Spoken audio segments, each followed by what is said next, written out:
सबसे पहले तो आप ये जानिए कि आपको लगता है कौन सरकार आएगा कि हमको नौकरी दे देगा।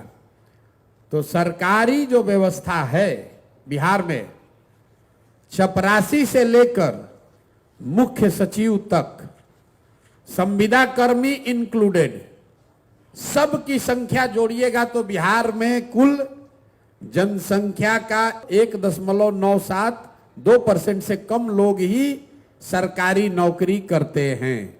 तो नौकरी रोजगार मिलेगा कैसे? रोजगार का सबसे बड़ा तरीका है पूंजी। बिहार में पूंजी नहीं है। क्यों नहीं है? क्योंकि यहां प्रति व्यक्ति आय है 35,000 रुपया सालाना। अगर 35,000 सालाना का मतलब हुआ कि ज्यादातर आदमी दिन में 100 रुपया भी नहीं कमाता है। तो इस महंगाई के जमाना में अगर आप 100 रुपया भी नहीं कमाइएगा तो खाइएगा क्या, खिलाइएगा क्या, और पैसा पूंजी कहां से लाइएगा? तो लोगों के पास अपना पैसा है नहीं। और दूसरा, रिजर्व बैंक एक आंकड़ा जारी करता है जिसको कहते हैं CD ratio, credit deposit ratio. Bank में आपने कितना पैसा रखा और बैंक ने उसके बदले आपको कितना पैसा लोन दिया, कर्ज दिया, व्यक्तिगत तौर पर नहीं, राज्य के स्तर पर। सरकार की जो व्यवस्था है देश में, उसमें बैंकों की ये जिम्मेवारी है कि अगर 100 रुपया लोग बैंक में रखें तो कम से कम 70 रुपया लोन लोगों को मिलना चाहिए, ताकि आप घर बना सकें, मोटरसाइकिल चला सकें, दुकान खोल सकें, कोई रोजी रोजगार बिजनेस व्यापार कर सकें। बिहार में ये रेशियो है 40%। मतलब 100 रुपया बिहार के बैंकों में जो जमा होता है, बिहार के बैंक में सिर्फ 40 रुपया बैंक वाले आपको लोन देते हैं। 60 रुपया कहां जाता है? वो बैंक इस पैसे को उन राज्यों में भेज रहे हैं जहां पर लोग बिजनेस व्यापार कर रहे हैं। गुजरात में, तमिलनाडु में, तेलंगाना में, आंध्र प्रदेश में। वहां सीडी रेशियो कितना है? 90, 95, 100।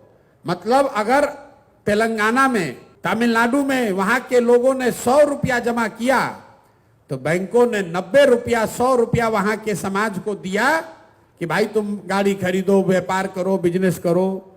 इससे वहां के लोग रोजी रोजगार कर रहे हैं। अब मैं इसको आप एक आंकड़ा समझाऊंगा तो आपके दिमाग खुलेगा, दिमाग की आपकी बत्ती जलेगी कि इसका कितना बड़ा असर है। पिछले फाइनेंशियल ईयर में, वित्तीय वर्ष में, इसी गरीब बिहार में आपने, हमने, सबने मिलकर बिहार के बैंकों में पैसा जमा किया 4,21,000 करोड़ रुपया। अगर सीडी रेशियो मतलब 70% बैंक कर्ज देते तो बिहार के लोगों को कर्ज कितना मिलता? 2,80,000 करोड़ रुपया।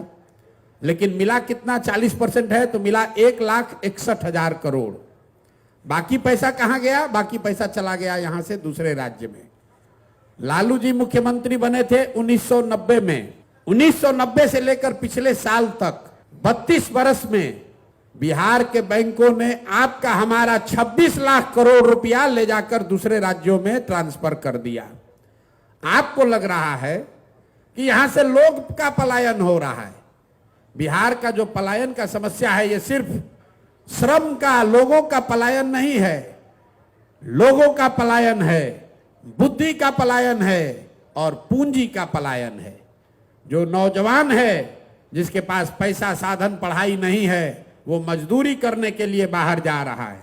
जो नौजवान पढ़ लिख गया वो पढ़ाई करके बाहर नौकरी करने के लिए पलायन कर रहा है। और जो पैसा हम लोग के पास है वो भी दूसरे जगह जा रहा है।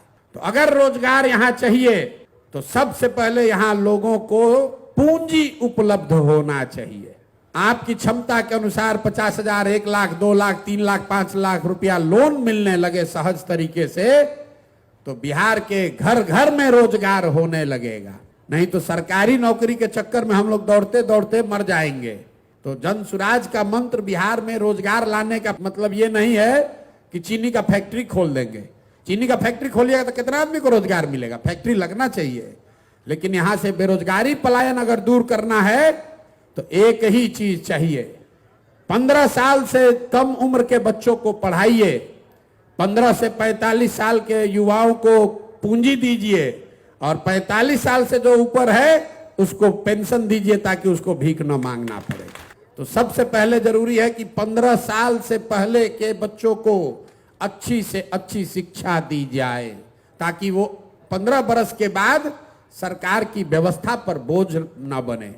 और जो बच्चा 15 साल से ऊपर हो गया, जो पढ़ाई का समय निकल गया, अभी दिल्ली में जाकर कारपेंटर है, बॉम्बे में जाकर इलेक्ट्रीशियन है, कहीं जाकर बाल काट रहा है, उसको ये चीज आता है, उसको सिर्फ पैसा पूंजी नहीं है कि वही चीज आकर वो बिहार में कर सके।